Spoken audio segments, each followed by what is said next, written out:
Bienvenue à tous ce matin. Vraiment, ça me fait plaisir d'être avec vous. Et en cette journée particulière de la fête des mamans, je voudrais souhaiter bonne fête à ma maman. Je t'aime, maman. Ma belle maman Carole, merci de faire partie de ma vie, je t'aime aussi. Et à tous les mamans qui nous écoutent ce matin, je prie que vous soyez bénis aujourd'hui.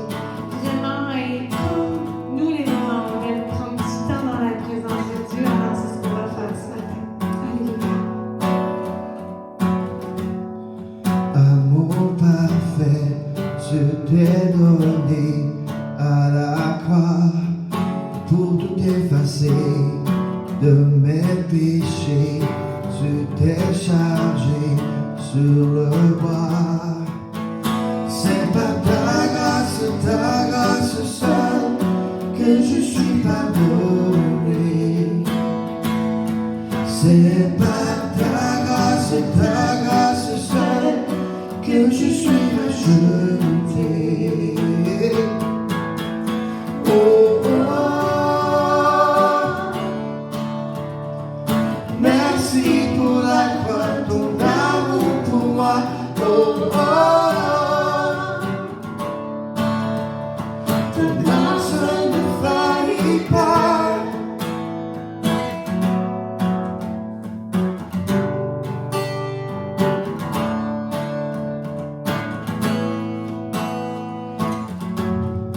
Rien ne pourrait me justifier, ton pardon est immérité.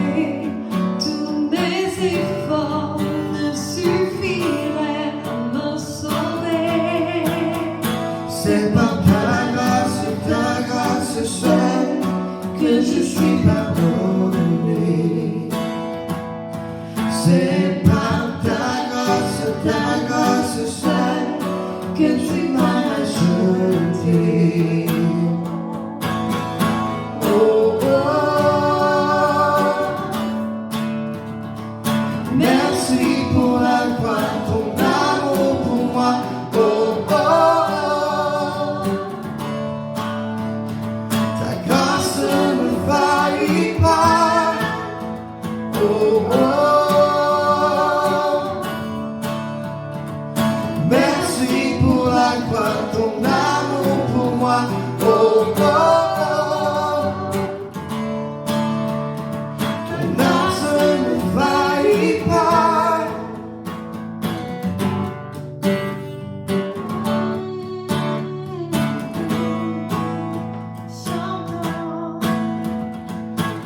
Ta grâce justifie, ta grâce m'affranchit, ta grâce purifie, ta grâce m'offre la vie, ta grâce m'a sauvé, ta grâce m'a pardonné, ta grâce m'a comblé, ta grâce m'a libéré, ta grâce justifie, ta grâce grâce m'affranchit, ta grâce purifie, ta grâce m'offre la vie, ta grâce m'a sauvé, ta grâce m'a pardonné, ta grâce m'a comblé, ta grâce m'a libéré.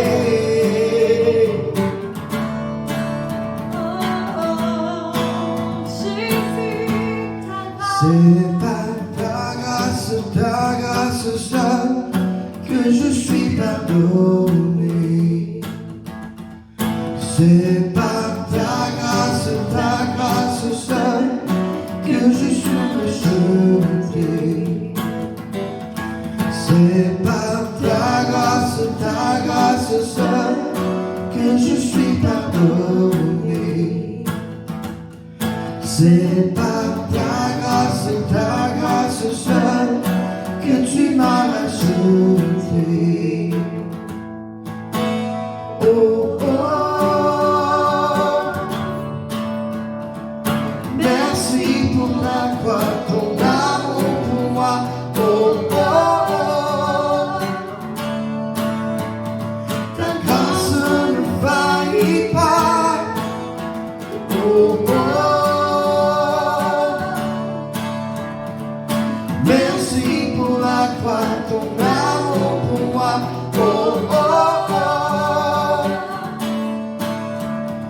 ta grâce ne faillit pas. Oh, oh,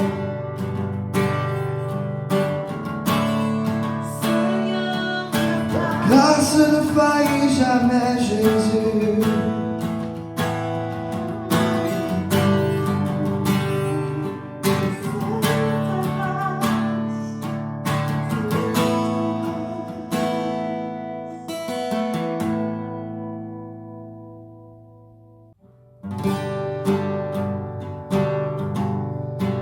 Qui est l'homme que tu te souviennes de lui? Quel est-il que tu t'occupes de lui? Libéré de tant de mots, tant de frontières, relâché de l'étreinte des chaînes.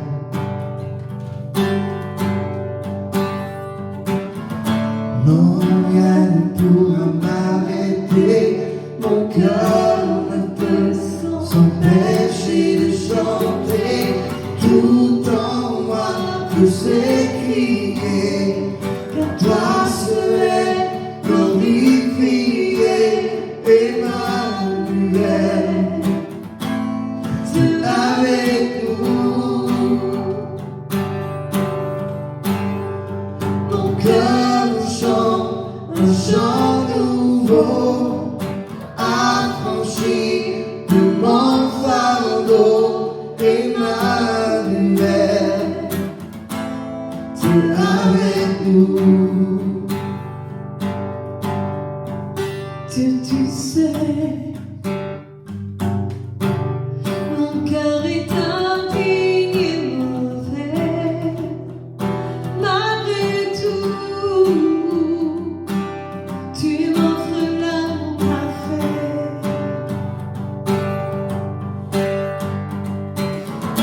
Non, rien ne pourra m'arrêter, mon cœur ne peut s'empêcher de chanter.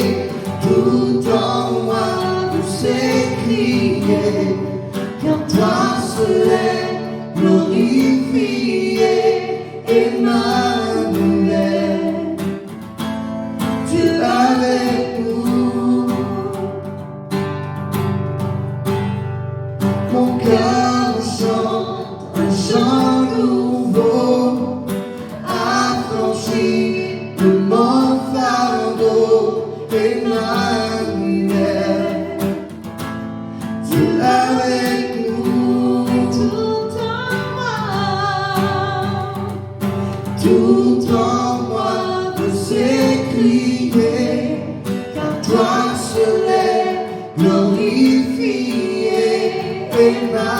Emmanuel, Dieu avec nous. Mon cœur chante un chant nouveau, affranchi de mon fardeau. Emmanuel, Dieu avec nous. Au regard de cette croix, bien humblement présent, accepte-le, le cœur reconnaissant.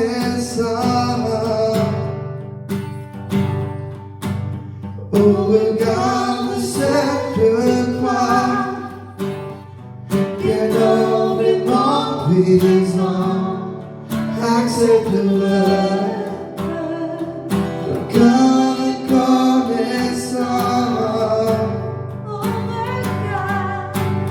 Au regard de cette croix, bien humblement présent, accepte-le, le cœur reconnaissant.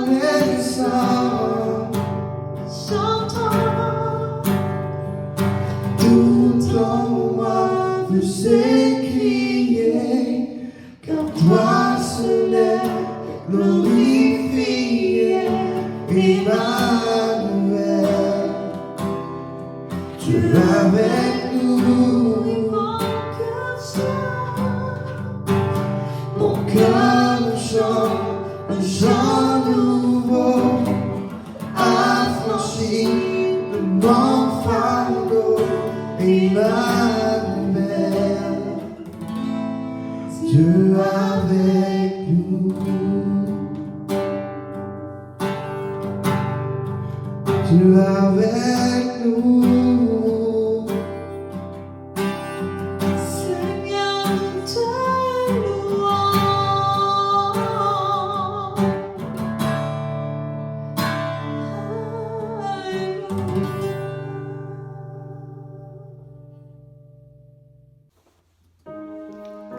Je prie que la bénédiction de Dieu soit sur toi et ta famille, sur tes enfants, que la faveur de Dieu reste sur toi et que sa présence t'environne aujourd'hui et pour toujours. Sois béni.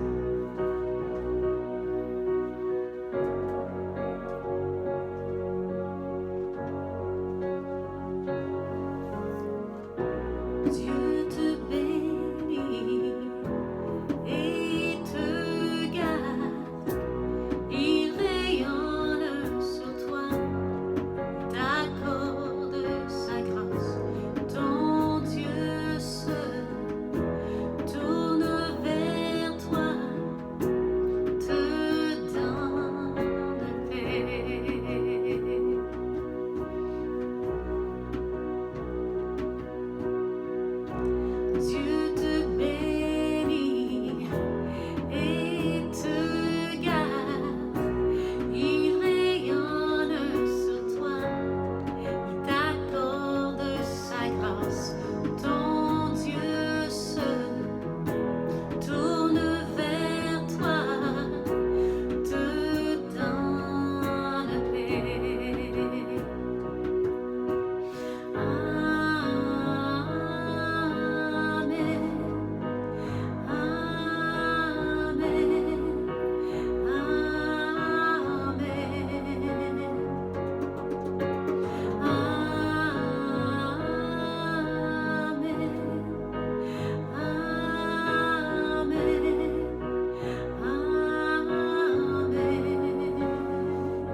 reste sur toi pour 2000 générations, sur ta famille et tes enfants et les enfants de leurs enfants. Que sa présence t'environne là avec toi, à tes côtés, qu'elle t'inonde et t'entoure. Il est pour toi, il est pour toi, dans les matins jusqu'au coucher, à chaque pas, veillant sur toi, dans les larmes et dans la joie. Il est pour toi, il est pour toi, il est pour toi, il est pour toi, il est pour toi, il est pour toi, il est pour toi, il est pour toi, il est pour toi, il est pour toi.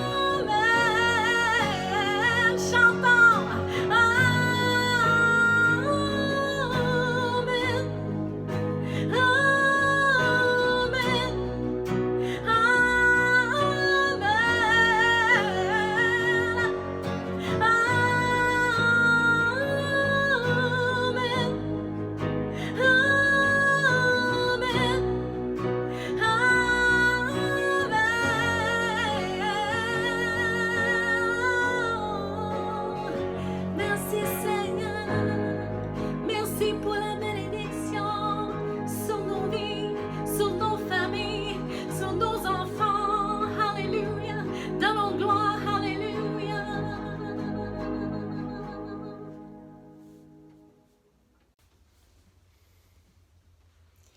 Dieu tout-puissant, quand mon cœur considère tout l'univers créé par ton pouvoir, le ciel d'azur, les éclairs, le tonnerre,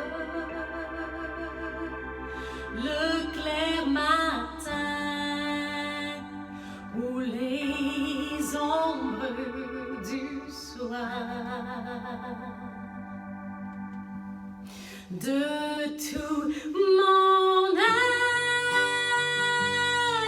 alors s'élève un chant. Dieu tout-puissant,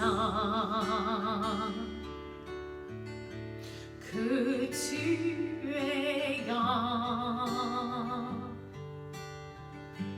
De tout mon être, alors s'élève un chant. Dieu tout-puissant, que tu es grand.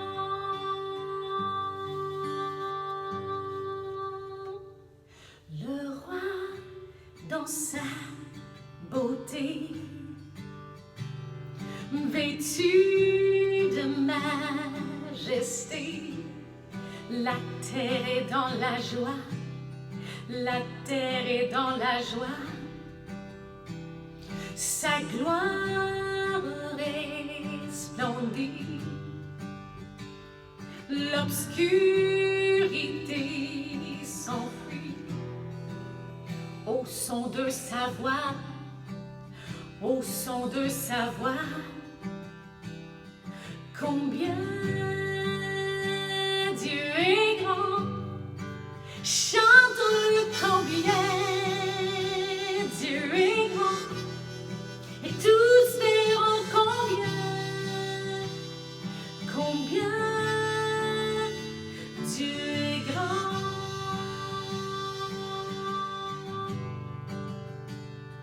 Car son âge il vit, le temps lui est soumis.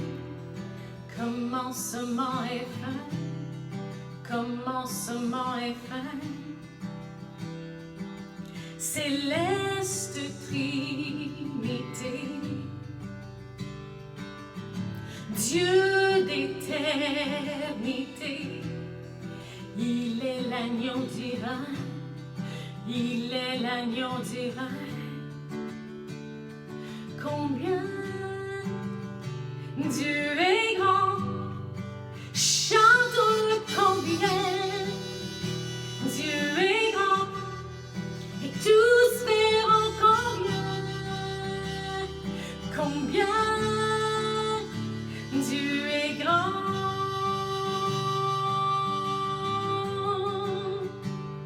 Son nom est tout puissant, digne de louange. Je chanterai combien Dieu est grand.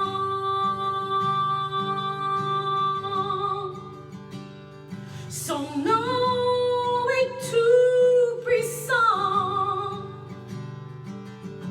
digne de louange. Je chanterai combien Dieu est grand.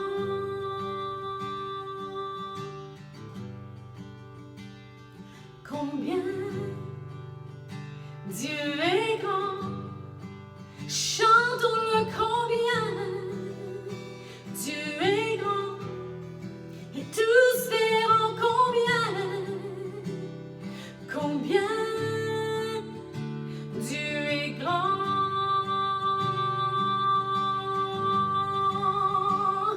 Combien Dieu est grand. Chantons-le combien Dieu est grand, et tous verront combien Dieu est grand.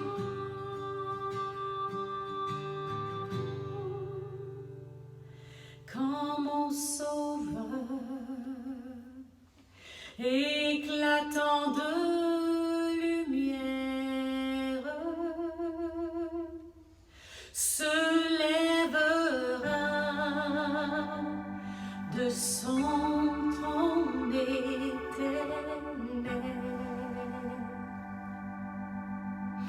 et que les sangs, les douleurs de la terre,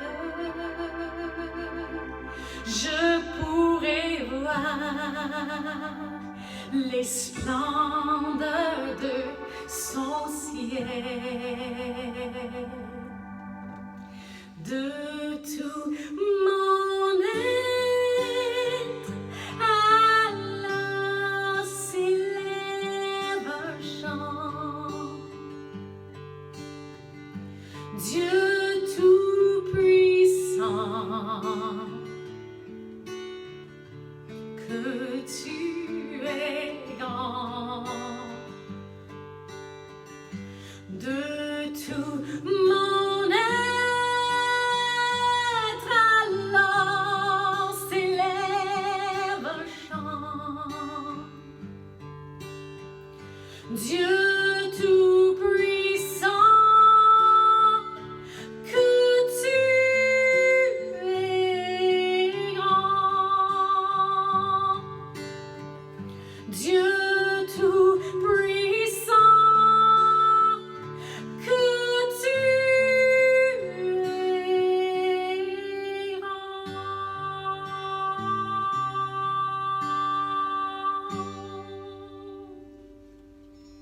Amen. J'espère que vous avez été bénis par ce moment de louange, d'adoration, que vous puissiez rentrer profondément dans la présence du Seigneur. Je prie que Dieu te touche et qu'il te touche pas seulement les dimanches matins. Bien sûr, je sais que le fait que nous sommes confinés, il y a beaucoup de gens qui ont le temps d'étudier, de lire, d'écouter des messages plus que jamais peut-être dans votre vie.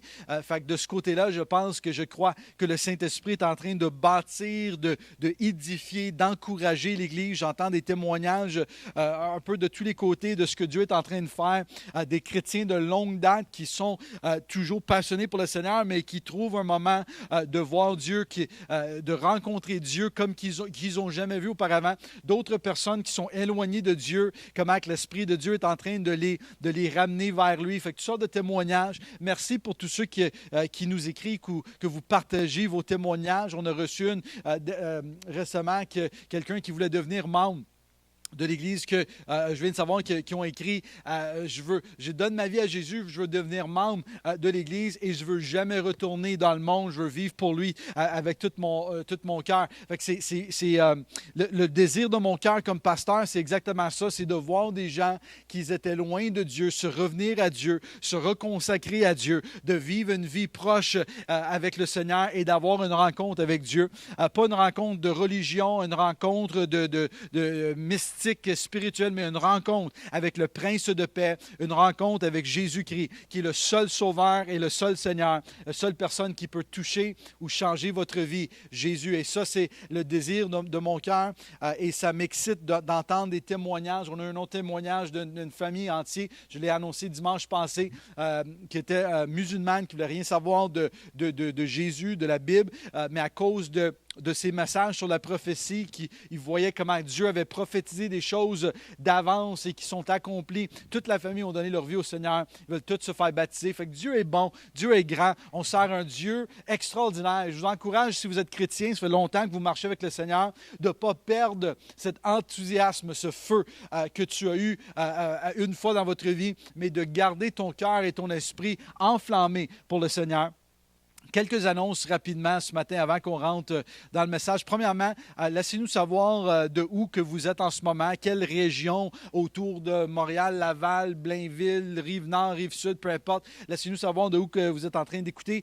Merci à tous ceux et celles, pas seulement que vous écoutez, mais vous partagez la réunion, vous interagir avec nous en termes de commentaires. Fait que merci, c'est vraiment une bénédiction pour nous de savoir que cette Église, ce ministère peut avoir un impact dans vos vies. Et aussi, bien sûr, merci à tous ceux qui donnent continuellement, fidèlement pour l'avancement du royaume. Encore une mention, si vous n'êtes pas membre de cette Église, vous allez dans une autre Église, je vous encourage de ne pas donner à notre Église, je vous encourage de donner à votre Église locale. Dieu appelle chaque croyant de vraiment supporter leur Église locale. Fait que ceux qui font partie de notre Église donnent et vous donnez fidèlement, on vous dit merci. Il y a deux façons de le faire, ou par le site Internet CanadaHelps.org. Tu peux avoir le lien sur notre site églisedelamoisson.ca et vous allez voir le lien pour donner, rentrer vos informations. Juste de ne pas oublier de préciser dans le carré de message votre don, il est pourquoi, dîme, offrande, etc. Et aussi, il y a la deuxième façon de donner. C'est tout simplement par la poste. Il y a plusieurs personnes qui le font aussi de cette manière-là. Si vous donnez par la poste, ça va être seulement, les dépôts se font une fois par mois à la fin du mois. Fait que de ne pas inquiéter si le chèque n'est pas déposé ou quoi que ce soit. Ça va être seulement à la fin du mois. Et ceux qui donnent sur Canada Helps, de ne pas oublier d'imprimer vos reçus de dîmes d'offrande directement. Vous allez recevoir le PDF par courriel. Vous allez être capable de l'imprimer pour vos fins d'année. Avec ce dit, deux autres annonces avant que j'oublie. On a créé un site Facebook pour les membres de l'Église et aussi à tous les 2 semaines, fait que pas ce mercredi, mais l'autre d'après, nous allons faire une réunion GoToMeeting avec tous ceux qui veulent participer de l'Église, une en anglais à 7 heures et l'autre en français à 8h15 à peu près qui va commencer. Fait que 7h et 8h15 le soir, nous allons faire 2 réunions anglais-français, go-to-meeting, où on va être capable de se voir, partager. Et il va y avoir moi ou différents leaders de l'Église qui vont amener un mot d'encouragement. Et on va avoir un temps de prière aussi à la fin. Fait que si vous voulez participer à ça et vous n'avez pas reçu les courriels ou l'information, envoie-nous un courriel à info@commercial churchoftheharvest.ca. On va être capable de vous envoyer toutes les formations. Et aussi, si vous désirez de devenir membre, vous pouvez aussi le faire. Il y a l'application Church Center qu'on utilise. Vous pouvez le downloader sur vos téléphones. Inscrire c'est comme un login. Choisissez notre église parce qu'il y a plusieurs églises qui utilisent la plateforme. Quand vous allez downloader l'application, vous sélectionnez l'église de la Moisson. Vous allez être capable de rentrer vos informations. Ça devient notre base de données. Fait qu'on va être capable de communiquer avec vous par courriel, texto et tout lorsque vous êtes inscrit sur notre base de données. Et par la suite, si vous désirez de devenir membre, il y a les fichiers d'application directement sur l'application. Vous pouvez les remplir et nous les envoyer. D'ailleurs, on a reçu déjà quelques-uns durant les dernières quelques semaines. Fait que, avec ce dit, nous allons rentrer dans le message, dans la parole de Dieu. Si vous avez vos Bibles, prenez-les ce matin. On va aller dans le livre de Daniel, chapitre 2. Daniel, chapitre 2, on continue sur la série, sur la seconde venue de Jésus. Nous allons parler, la semaine passée, on a parlé de Daniel, chapitre 9, ce prophétie de 70 semaines, où ce que Dieu est en train de révéler à Daniel une période de 490 ans qui va arriver à partir de la reconstruction de les murs de Jérusalem jusqu'au temps que Jésus va se faire tuer à la croix et la démolition de Jérusalem qui va prendre place par les Romains quelques années plus tard, après la crucifixion de Jésus. Et la dernière partie de ce prophétie en Daniel chapitre 9 était le 7 ans de tribulation, l'Antichrist et tout qui va prendre place dans cette fin des temps. Et là, cette semaine, nous allons regarder à 3 prophéties. On va pas rentrer nécessairement trop en détail, juste pour une question de temps. On va regarder 3 prophéties dans le livre de Daniel. Les 3 prophéties parlent de la même chose. C'est une révélation que Dieu va donner progressif de les différentes nations qui vont prendre position du temps de Daniel jusqu'aux Romains, jusqu'à l'Empire romain. Et après ça, une dernière coalition de nations qui va arriver à la fin. On va regarder ce que la parole de Dieu déclare, ce que Daniel a vécu et ce que nous voyons dans notre temps, dans notre génération, de ce qui prenne place aujourd'hui. Daniel, chapitre 2, verset 1 nous dit « La 2e année de son règne, Nebuchadnezzar eut des rêves. Il a eu un esprit troublé et il ne parvient plus à dormir. » Verset 2. Le roi fut appelé les magiciens, les astrologues, les sorciers et les prêtres pour qu'ils lui rencontrent ou racontèrent ses rêves. Ils virent et se présentèrent devant le roi et le roi leur dit « J'ai fait un rêve, mon esprit est troublé parce que je voudrais connaître ce rêve. » Et les prêtres répondèrent au roi « Roi, puisses-tu vivre toujours? Raconte le rêve et tes serviteurs et nous en révélerons l'explication. » Et le roi reprit la parole et il dit aux prêtres, « Voici ce que j'ai décidé. Si vous ne me faites pas connaître le rêve et son explication, vous serez mis en pièces et vos maisons seront transformées en un tas de décombres. » On a ce passage ici dans la Bible où un roi païen, un roi qui n'est pas du tout un homme de Dieu, a une rêve et on ne sait pas encore à ce moment ici c'est quoi la rêve, mais on voit qu'il appelle tous les magiciens, ceux qui les sorciers, les prêtres, il les appelle tous de venir ensemble pour donner l'interprétation. Sauf, il va dire, je ne vais pas simplement vous dire la rêve, je veux que vous puissiez me dire c'est quoi j'ai rêvé et l'interprétation, parce que si vous n'êtes pas capable de me dire ce que j'ai rêvé, comment je peux savoir si c'est vrai l'interprétation? Fait que là, tous les prêtres, les magiciens et sorciers, tous ceux qui sont là, ils sont en train de dire au roi, et si on lit, on ne lira pas, je vais faire une paraphrase, mais si vous continuez à lire les versets, ils vont dire, roi, il n'y a aucun roi dans l'histoire qui aurait demandé ça à ses serviteurs de te révéler la rêve. Il n'y a personne qui peut faire cela. Fait que le roi Nebuchadnezzar, frustré de la réponse de ces gens-là, fait qu'ils prennent la décision de faire tuer tout le monde. Fait que là, l'armée, les soldats du roi partent et commencent systématiquement à aller trouver tous les magiciens, tous les sorciers, tous les gens qui se disent spirituels, les prêtres et tout, les prendre. Il va les tuer une par une. Finalement, il arrive à la maison de Daniel et lorsqu'ils viennent pour saisir Daniel, Daniel va demander au soldat qui est en train de le prendre, c'est quoi la raison, pourquoi, c'est quoi qui est arrivé. Et le soldat va dire à Daniel, mais voici ce qui est arrivé. Le roi a une rêve, il a demandé aux magiciens, aux sorciers, les prêtres à donner une révélation de ce qui a rêvé. Et si les gens ne pouvaient pas le dire, le rêve ou l'interprétation, tout le monde, il allait tuer tout le monde. Parmi vous. Fait que Daniel, il dit aux soldats, laisse-moi aller devant le roi, je vais voir s'il me donne un temps pour prier, pour aller devant le Seigneur, et si oui, pour que Dieu me donne la révélation.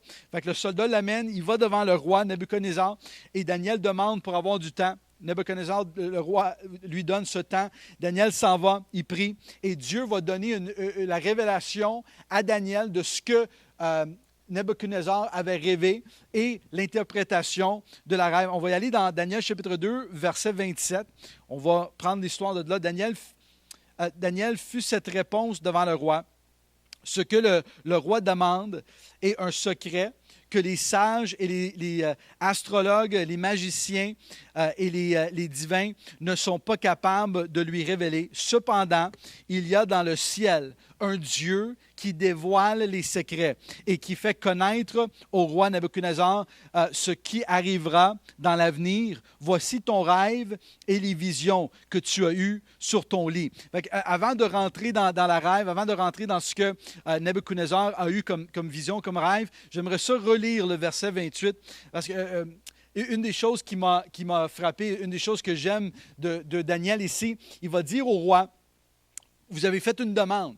Beaucoup de gens, les magiciens, les astrologues, ceux qui sont divins, les prêtres, les sorciers, tous ceux. Et il n'y a personne qui pouvait te donner une réponse. Il n'y a personne qui pouvait te dire ce quoi tu as rêvé. Mais 28, il dit, cependant, il y a dans le ciel un Dieu qui dévoile les secrets et qui fait connaître au roi. Fait qu'il y a des gens qui se prétendent d'être spirituels, qui se prétendent d'avoir une relation, qui peuvent connaître des choses, mais en réalité, eux et nous, et même Daniel, lui, il ne pouvait pas rien faire. C'était la relation avec Dieu qui lui permettait de donner cette révélation. Fait qu'il dit, nous, on ne peut rien faire, ces gens-là ne peuvent rien faire, mais il y a un Dieu dans le ciel. Et je vous dis ça avec joie dans mon cœur ce matin, que nous avons un Dieu qui nous aime, nous avons un Seigneur qui est bon, qui touche, qui change des vies, qui guérit encore aujourd'hui, qui agit dans nos vies, même dans les moments des fois les plus difficiles, les plus durs, les plus ténébreux. Nous servons un Dieu qui est capable d'agir dans nos vies. Juste cette semaine, on était sur un appel Go-To-Meeting avec les gens de l'Église. Il y avait une jeune femme qui s'appelle Fabiola. Elle commence à partager son témoignage de comment que Dieu l'a guéri physiquement dans son corps, une guérison vraiment extraordinaire, une maladie très, très, très grave, et comment Dieu a répondu à sa prière, une guérison qu'il a eue dans son cœur. Fait que tous les prédicateurs et les pasteurs et les gens qui disent un peu partout, Dieu guérit plus, Dieu touche pas les gens aujourd'hui, tout ça, c'est juste dans la Bible aujourd'hui, il n'y a plus rien de ça qui se passe. Je vous encourage de laisser ça de côté et de rapprocher à Dieu comme jamais auparavant. C'est ça la différence entre Daniel et tous ces magiciens, tous ces prêtres, tous ces gens qui avaient une forme de divinité, mais il n'y avait pas de relation intime avec le roi des rois, avec le Seigneur des seigneurs. Mets ces gens-là de côté et cherche Dieu de tout ton cœur. Dieu va parler, Dieu va agir, Dieu va transformer ta vie comme jamais auparavant. Fait que Daniel va donner la rêve et après ça, il va donner l'interprétation. Verset 31 qui nous dit, « Roi, tu regardais et tu as vu une grande statue. Cette statue était immense et d'un splendeur extraordinaire.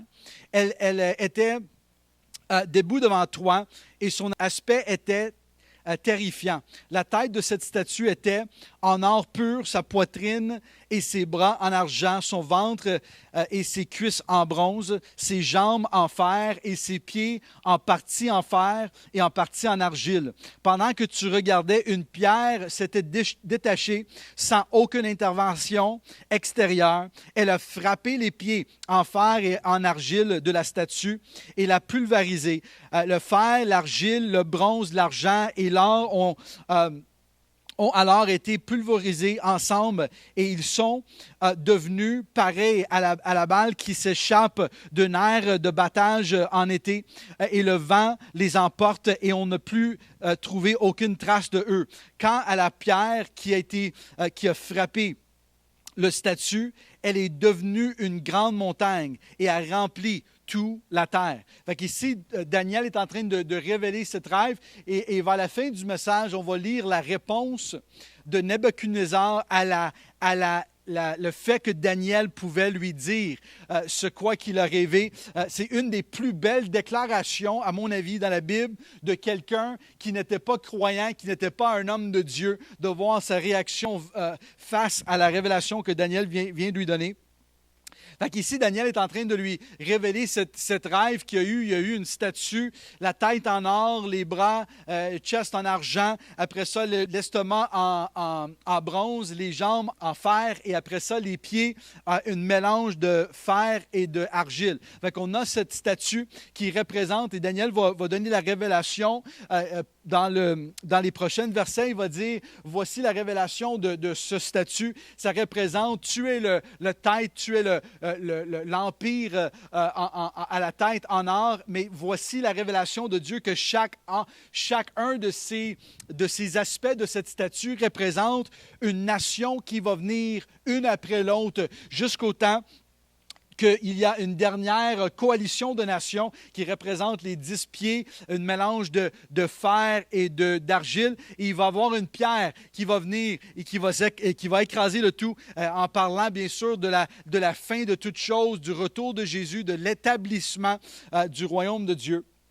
Fait que Daniel est en train de révéler tout ça à Nebuchadnezzar. Et là, on va juste sauter en Daniel chapitre 7, parce que là, ici, c'est la même vision, mais là, c'est Dieu qui va le donner à Daniel, qui va avoir plus de précision que ce que Dieu vient de donner en rêve à Nebuchadnezzar. Vas-y avec moi à Daniel chapitre 7. On va lire à partir du verset 4. Daniel, il a une rêve, et là, il va voir les mêmes choses, la même prophétie, mais là, ça va être en forme d'animaux au lieu d'être en forme de statues. Daniel, chapitre 7, verset 4. Le premier rassemblait à un lion, était avec des ailes d'aigle. Pendant qu'elle regardait, ses ailes ont été arrachées. Elle a été soulevée de terre et mise debout sur ses pieds comme un homme. Et un cœur d'un homme lui a été donné. Fait que cette première animal représente Babylone de la même façon que la première partie du statut parlait de l'empire de Babylone à l'époque de Nebuchadnezzar. Mais là, la deuxième vision que Daniel va avoir, verset 5, il dit... Puisque après une deuxième bête qui rassemblait à un ours et se dressa sur un côté, elle avait 3 côtes dans sa gueule, entre les dents, et on lui disait, lève-toi, mange beaucoup de viande. Fait qu'ici, Daniel va voir un deuxième animal qui représente ce deuxième empire. Fait que dans la statue, le roi Nebuchadnezzar avait vu, dans la statue, c'était la deuxième partie qui était en argent, mais là, Daniel le voit en forme d'un animal. Il voit ça comme un ours qui est plus fort sur un côté, qui était dressé sur un côté plus qu'un autre, et qu'il y avait, dans sa bouche, il y avait 3 os. Fait que là, la révélation de ça, et on n'a pas besoin vraiment de regarder ailleurs que dans les livres d'histoire, on sait qu'après que l'empire de Babylone a été terminé, la prochaine empire qui a pris la place, c'était l'empire des Mèdes et des Perses. Et c'est cet empire-là qui a pris l'ampleur. Et ce qui est intéressant, c'est que cet empire était de 2 nations ensemble, les Mèdes et les Perses qui étaient plus forts que l'autre côté de la nation, qui représente cet ours qui était plus fort un côté que de l'autre. Et l'empire médo-perse avait besoin de vaincre vaincre ou de combattre, de survaincre sur 3 autres nations pour prendre le pouvoir. Et ils ont fait ça en Libye, ils ont combattu en 546 BC, l'Égypte en 525 et en 539 BC, ils ont battu Babylone. Fait qu'ils étaient obligés de battre, de survaincre, de combattre contre ces 3 nations pour prendre le pouvoir, qui représente ces 3 os qui étaient dans la bouche de cet ours, qui représentent les 3 nations que cet empire était obligé de vaincre pour prendre pouvoir. Exactement ce qui est arrivé des centaines et des centaines d'années après que Daniel avait écrit cela. Et après ça, verset 6 nous dit, « Après cela, j'ai vu une autre bête qui ressemblait à un léopard. Elle avait 4 ailes sur le dos, comme celle d'un oiseau. Cette bête avait 4 têtes et la domination lui a été donnée. » Ici, on parle de la 3e nation, fait que Babylone, après ça, Médo-Perse, après ça, on a l'Empire grec. Ici, on parle de l'Empire grec. Et ce qui est intéressant, c'est que l'Empire grec était Alexandre le Conquérant qui était à la tête de cet empire. Une des choses historiquement qu'on reconnaît, qui disait de son royaume, de son armée particulièrement, c'est que Alexandre le Conquérant, son armée avait une vitesse extraordinaire. Il pouvait attaquer et surmonter des adversaires, même qu'ils étaient plus nombreux que lui, mais à cause qu'il était vite, son armée était vite, il était capable de prendre des attaques par surprise et survaincre et surmonter et vaincre d'autres nations. Fait qu'une des choses que la Bible était précise, pas seulement dans la nation qu'elle allait suivre, mais dans les façons qu'elle allait être capable de prendre la victoire et prendre la pouvoir. Mais l'autre aspect de verset 6, ça nous dit que cet empire va avoir 4 têtes. Et il va avoir une division de 4 têtes. Ce qui est intéressant, c'est que des années plus tard, quand Alexandre le Conquérant va mourir, le royaume de Grèce va être divisé en 4. Alexandre le Conquérant avait 4 généraux qui étaient avec lui, qui étaient en charge de son armée. Et l'Empire grec a été divisé dans ces 4. À chacun de ces généraux ont pris une portion de la nation. Fait que, pas seulement que cette prophétie de Daniel était précise en termes de la rapidité que l'armée grecque avait, mais aussi après la mort d'Alexandre le Conquérant, le fait que ça serait divisé en 4, Dieu l'avait prophétisé à travers de Daniel ici. En Daniel chapitre 7. Parfois, des gens vont poser la question, et j'ai vu ça dans un débat v'là un certain temps. C'était un Nantais qui ne croyait pas en Dieu, qui est en train de faire un débat contre un scientifique qui croyant. Et pourquoi qu'on croit en Dieu? Et est-ce que c'est fou de croire dans la Bible? Est-ce que y a-t-il une raison pour laquelle qu'on peut croire vraiment, mettre notre foi que la Bible est vraie? Et une des questionnements que celui qui était athée a posé à celui qui était chrétien, c'est qu'il a dit, si Dieu est vraiment, si ces prophéties dans la Bible sont vraiment vraies, pourquoi que Dieu ne dit pas spécifiquement, voici le nom de la nation, au lieu de donner un statut, au lieu de dire, voici un animal, un lion, un ours, un léopard, pourquoi qu'il ne dit pas, ça va être Babylone après ça, Médo-Perse après ça, Grèce, pourquoi qu'il ne dit pas tout simplement, si Dieu connaît toutes choses, et souvent, et j'attendais de voir ce que le scientifique allait répondre. Il n'a pas vraiment donné une réponse à ça. Il a rentré dans d'autres choses. Et peut-être c'est parce que des fois, les scientifiques, qui n'est peut-être pas un pasteur et pas quelqu'un qui a étudié nécessairement à profondeur la Bible, et cet athée qui ne croyait pas en Dieu n'a probablement pas étudié la Bible non plus, mais ce que ce scientifique aurait dû répondre à cet homme dans cette question-là, c'est que Dieu, pas seulement qui a donné cette révélation, oui, qui peut être un peu vague, qui donne certains côtés de l'affaire, mais en Daniel chapitre 8, Dieu nous dit précisément les noms de les empires qui vont suivre. Regardez avec moi Daniel chapitre 8, verset 19, qui dit, et ça c'est la 3e vision, on va sauter tous les versets au début parce que Dieu est en train de donner un autre rêve à Daniel qui parle encore de les mêmes empires, mais cette fois-ci, Dieu va révéler spécifiquement les noms qui vont prendre place. Verset 19, Daniel chapitre 8. Puisqu'il m'a dit, je vais te faire connaître ce qui arrivera aux terres de la colère, car il y a un moment fixé pour la fin. Verset 20. Le bélier que tu as vu et qui est avec des cornes, ce sont les rois des Mèdes et des Perses. Fait ici, en verset 20, ça nous dit clairement, la prochaine empire qui va prendre place va être les Mèdes et les Perses, qui est déjà dit par nom, verset 21. Et le boucle, c'est le roi de la Grèce.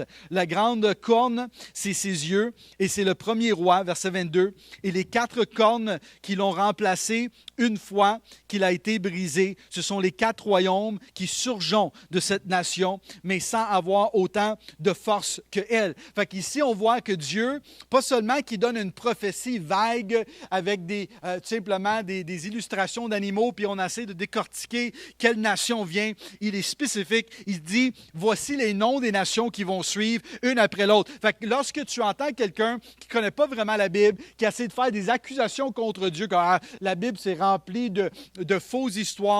La réalité, c'est que Dieu est l'alpha et l'oméga. Il est le début et la fin. Il connaît l'avenir et il a révélé l'avenir à ses serviteurs. Et si tu te rapproches de Dieu avec tout ton cœur, avec tout ton être, avec toute ton âme, avec toutes tes pensées, Dieu est capable de se révéler à toi de la même façon qu'il a fait pour Shadrach, Meshach et Abednego, de la même façon qu'il a fait pour Daniel. Il est capable de se révéler à toi. Dieu n'a pas de favoritisme. Dieu n'est pas, il ne sait pas qu'il aimait plus Daniel et les gens dans l'Ancien Testament qui nous aiment. Même au contraire, Jésus qui a donné ce parole, il a dit de tous les gens qui ont vécu dans l'Ancien Testament, il n'y avait aucune qui était plus grande que Jean-Baptiste. Mais Jésus va dire, mais dans le royaume du Seigneur, même les plus petits vont être plus puissants que Jean-Baptiste parce que eux, ils n'avaient pas l'avantage d'avoir le Saint-Esprit qui habitait à l'intérieur de eux.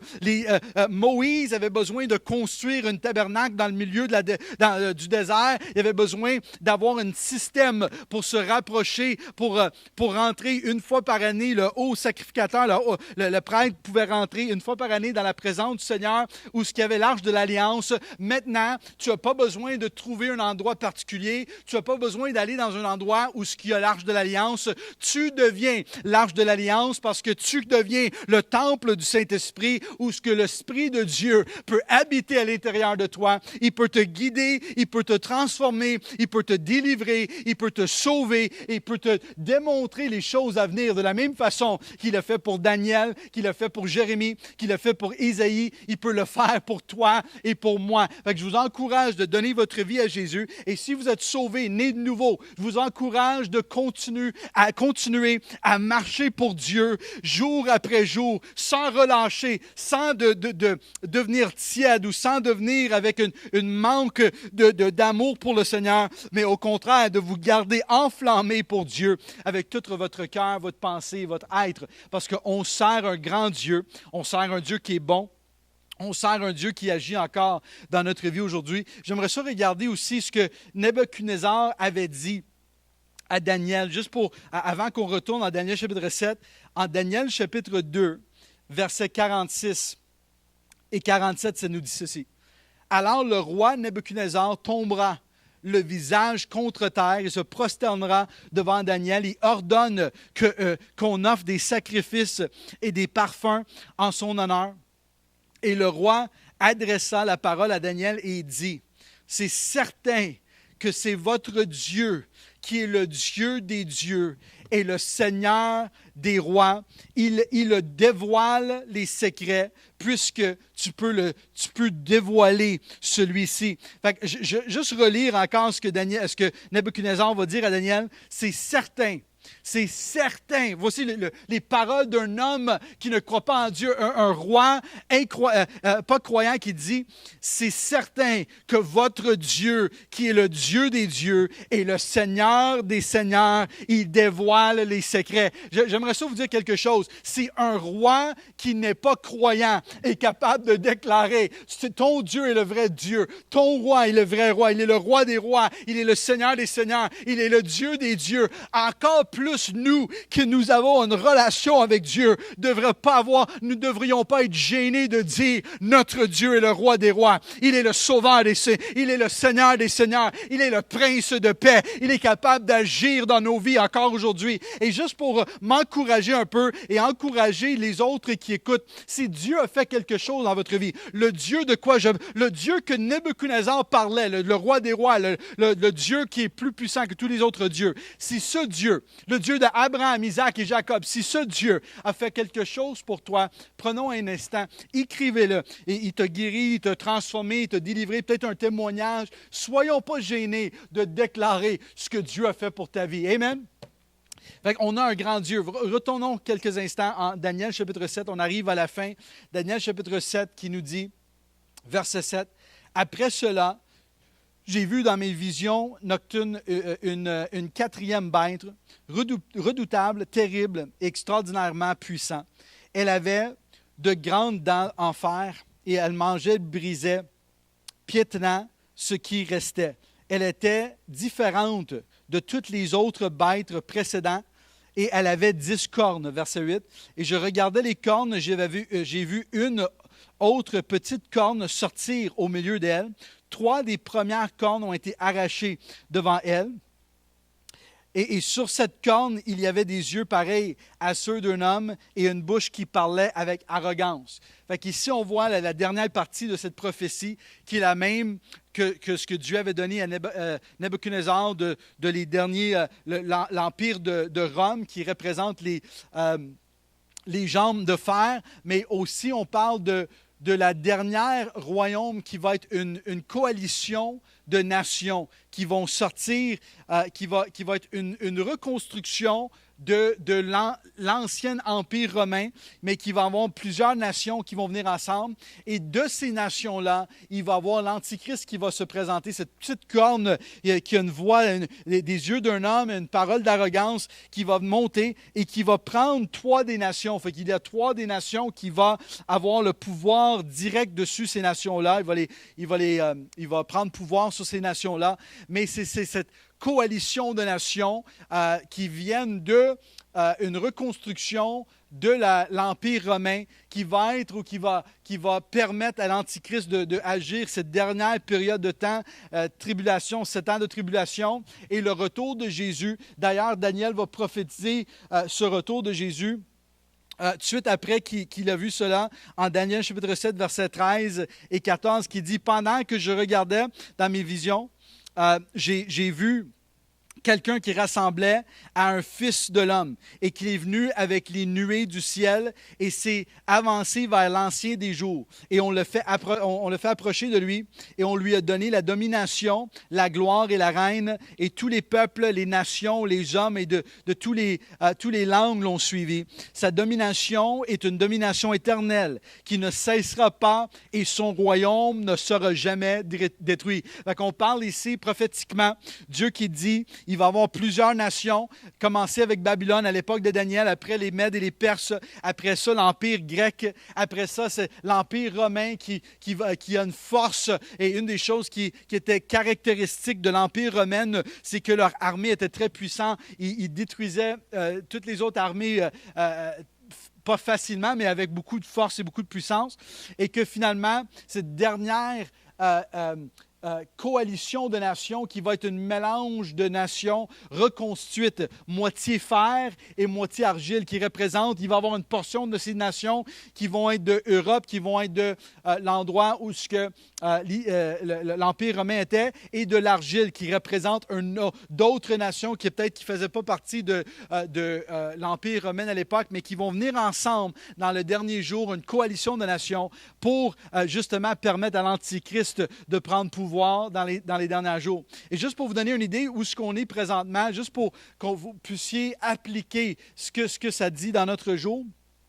Bien sûr, on est loin du date de la fin de l'Empire romain. Maintenant, on vit dans un autre monde comparé à ce que les Romains vivaient. Mais en 1950 et 57, en 1957, il y avait un traité de Rome qui a été signé par plusieurs pays en Europe pour essayer d'éviter une troisième guerre mondiale avec le but d'une coalition entre certaines nations, plus au niveau économique, au niveau corporatif, mais que ce traité, le nom qui était le traité de Rome en 1957, était le début ou le fondement de l'établissement, l'Union de Europe, qui a été fondée en 1993. Fait que nous avons maintenant, on voit un peu la structure qui est en place de des nations qui restent des nations individuelles, mais qui se viennent ensemble comme une coalition de nations pour former une puissance économique, une puissance au niveau mondial pour être capable d'avancer exactement ce que Daniel avait prophétisé, que Dieu avait dit à Nebuchadnezzar, qui avait donné une rêve à Daniel, que dans les derniers jours, il va y avoir cette coalition de nations qui vont se mettre ensemble, et à travers de cette coalition de nations, il va sortir l'Antichrist et toutes les choses qui vont arriver dans les fins des temps. Fait que je vous encourage de mettre votre foi en Jésus-Christ, parce que Dieu est vrai, sa parole est vraie, et il revient bientôt, et même on le voit dans ce qui se passe dans le monde. Dans notre nouvelle, même les nouvelles qui sont très récentes, 1993, c'est pas très, très longtemps, et on voit déjà la formation de ce que Dieu parle qui va arriver dans les fins des jours. J'aimerais ça terminer avec ce pensée.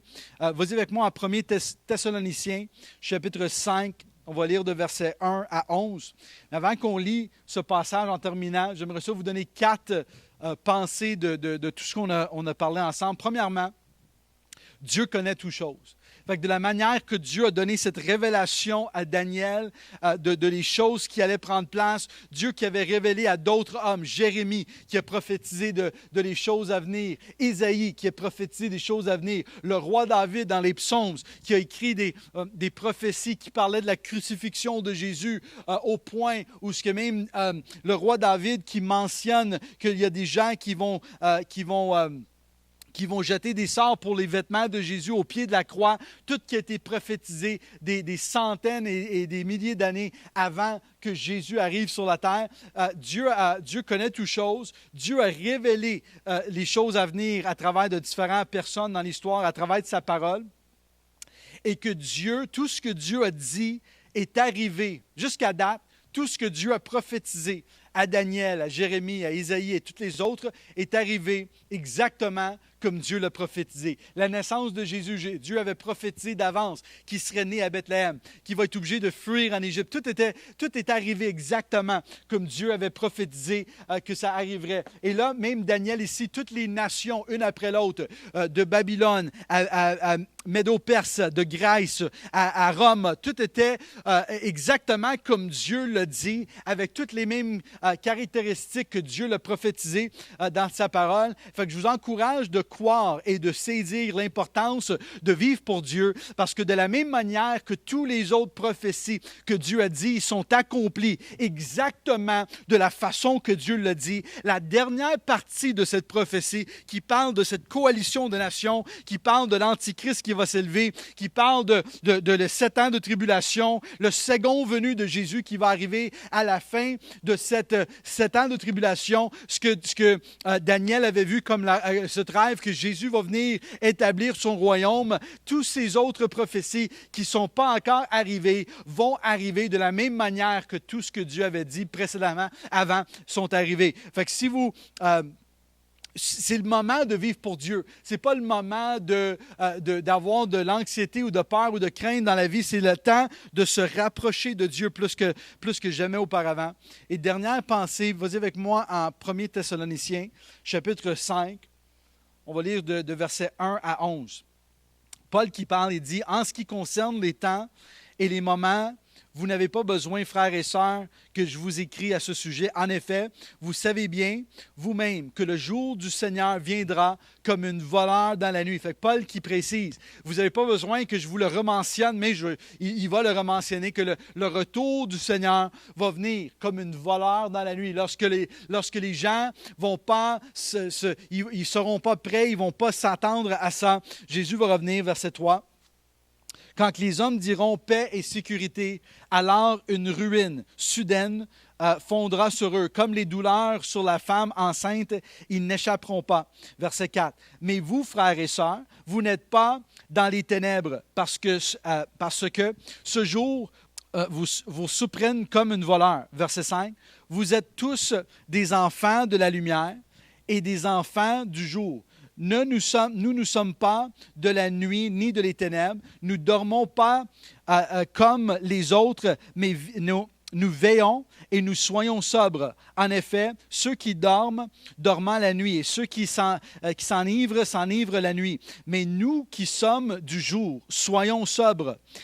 Enfilons la cuirasse de la foi et de l'amour, et ayons pour casque l'espérance du salut. J'aimerais ça relire le verset 8, le dernier. Soyons sobres et enfilons la cuirasse de la foi et de l'amour, et ayons pour casque l'espérance du salut. Verset 9. En effet, Dieu nous a pas destinés à la colère, mais à la possession du salut par notre Seigneur Jésus-Christ, verset 10, qui est mort pour nous, afin que soit nous veillons ou soit que nous dormons, nous vivrons ensemble avec lui. C'est pourquoi encouragez-vous les uns les autres et édifiez-vous mutuellement comme vous le faites déjà. L'apôtre Paul ici donne ce mot d'encouragement à l'Église et vous faites partie de l'Église. Vous êtes un enfant de Dieu. Et si vous ne l'êtes pas, je vais vous donner une opportunité dans quelques instants de prendre une décision, de donner votre vie, de consacrer votre vie à Jésus. Mais ici, Paul qui va donner cette directive, il dit le Seigneur va revenir comme une voleur dans la nuit. Lorsque les gens vont crier paix et sécurité, les gens vont penser que tout va bien, il y a un moment qui va arriver soudainement, que Jésus va revenir, il va avoir l'enlèvement d'Église. Après ça, il va y avoir une période de 7 ans de tribulation. Après ça, il va y avoir le retour de Jésus à la fin. Mais soyons sobres. Paul qui dit, premièrement, il dit soyons sobres. Deuxièmement, ayons le bouclier, le cuirasse de la foi, de l'amour, et ayons pour casque l'espérance du salut. Il y a 3 choses que Paul qui dit. Vivons sobres, vivons avec la foi, et vivons avec l'amour et avec une assurance, 4, et une assurance d'être sauvés. Fait que nous marchons dans ces 3 dimensions-là. Fait que je vous encourage de ne pas marcher dans la peur, de ne pas marcher dans la crainte, de ne pas marcher dans une anxiété de ce qui va arriver dans le futur, mais d'avoir une assurance dans votre cœur que Dieu est avec toi, qui connaît l'avenir.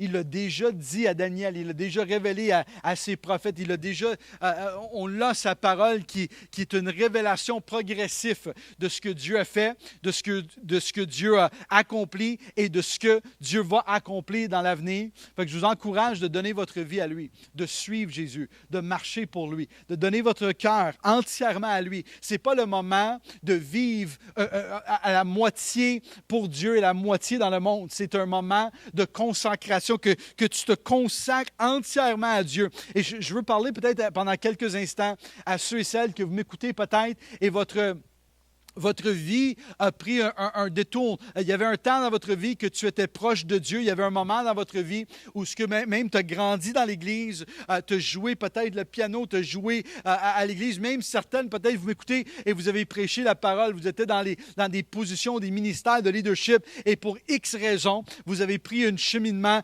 contraire à ce que Dieu avait pour toi. Vous avez lâché les choses de Dieu, lâché les choses de l'Église et essayé de trouver votre propre destinée dans la vie. Et là, Dieu, il te rappelle à lui, comme un Père céleste qui t'aime de tout son cœur. Il te dit, viens à moi. Il ne te demande pas de revenir à une église, à un prédicateur, à une dénomination, mais il te demande de venir à lui, de redonner ta vie à lui parce qu'il est bon, parce qu'il t'aime, parce qu'il a donné sa vie pour toi. Et si c'est toi, si tu es en train de m'écouter et tu sais que dans ton cœur, tu veux redonner ta vie à Jésus, tu veux revenir à lui, je vous encourage de le faire et on va prier ensemble. Et ce n'est pas la prière qui sauve. Ce n'est pas venir à l'église qui sauve. Ce n'est pas chanter un chant qui sauve. C'est la décision de mettre votre foi en Jésus-Christ. C'est la décision de t'abandonner entièrement à Jésus qui sauve notre vie, qui nous fait devenir des enfants de Dieu et qui nous permet de vivre dans une relation avec le Seigneur de la même façon que Paul, que Jean, Jacques, Pierre et tous les hommes de Dieu dans la Bible et autres ont vécu et les gens dans notre génération et des gens, des centaines de personnes qui vont écouter ce message, qui ont entendu l'Évangile, qui ont pris la décision de faire et de revenir à Jésus, et Dieu a transformé leur vie. Et si c'est vous, si vous m'écoutez et vous avez pris cette décision, et vous pouvez attester que c'était une des meilleures, et sinon la meilleure décision que vous avez jamais faite, tapez Amen, gloire à Dieu, quelque chose pour nous, qu'on puisse savoir que c'était vraiment une décision qui a transformé votre vie, et pour encourager peut-être quelqu'un qui est à l'écoute ce matin, ou peut-être vous êtes en train d'écouter un peu plus tard dans la journée ou le lendemain ce message, mais Dieu est en train de parler à ton cœur. Je vous demande, je vous supplie, donnez votre vie à Jésus. C'est la meilleure décision que tu pourrais jamais faire. Si c'est toi, prions avec moi, baissez votre tête, va demander à Jésus de venir et de rentrer dans votre vie. Seigneur Jésus, merci pour tout ce que tu as fait pour ma vie. Seigneur, je te demande de pardonner de mes péchés. Seigneur, je te demande de venir habiter à l'intérieur de moi. Je veux te suivre, je veux marcher dans tes voies. Je veux que tu puisses faire ton travail dans ma vie, que ta volonté soit faite. Remplis-moi de ton Saint-Esprit. Dans le nom de Jésus, je prie. Amen. Si vous avez fait cette prière, vous n'êtes pas sauvé à cause de la prière. Vous êtes sauvé à cause que vous avez mis votre foi en Jésus-Christ. Je vous encourage de continuer à marcher pour Dieu, de lire la parole de Dieu, de prier, de passer du temps avec le Seigneur. Ça va transformer votre vie. Et avant de terminer, avant de quitter ce réunion ce matin, j'aimerais ça juste prier pour ceux qui sont avec moi. Si vous avez des besoins dans votre vie, même si on n'est pas ensemble physiquement à l'Église, Dieu n'est pas restreint d'une distance. Dieu est capable d'agir dans nos vies, et j'aimerais ça me mettre ma foi avec votre foi pour croire que Dieu peut agir dans votre vie, peu importe la situation dans laquelle tu vis, si c'est une maladie dans votre corps, si ce soit dans vos pensées, dans n'importe quelle sphère de votre vie. On sert un Dieu qui agit, et comme les paroles du roi Nebuchadnezzar qui dit « Ton Dieu est le vrai Dieu, il est le Dieu des dieux, il est le roi des rois, il est le vrai Seigneur, parce qu'il est capable de faire ce que personne d'autre peut faire. » Et je vous dis ces paroles ce matin, Dieu est capable, encore en 2020, de faire ce que personne ne peut faire. Il peut faire ce que les psychologues ne peuvent pas faire, il peut faire ce que les médecins ne peuvent pas faire, il peut faire ce que personne ne peut faire, seulement en t'appuyant sur lui, que Dieu peut agir dans votre vie. Fait que j'aimerais ça prier pour vous en terminant ce message ce matin.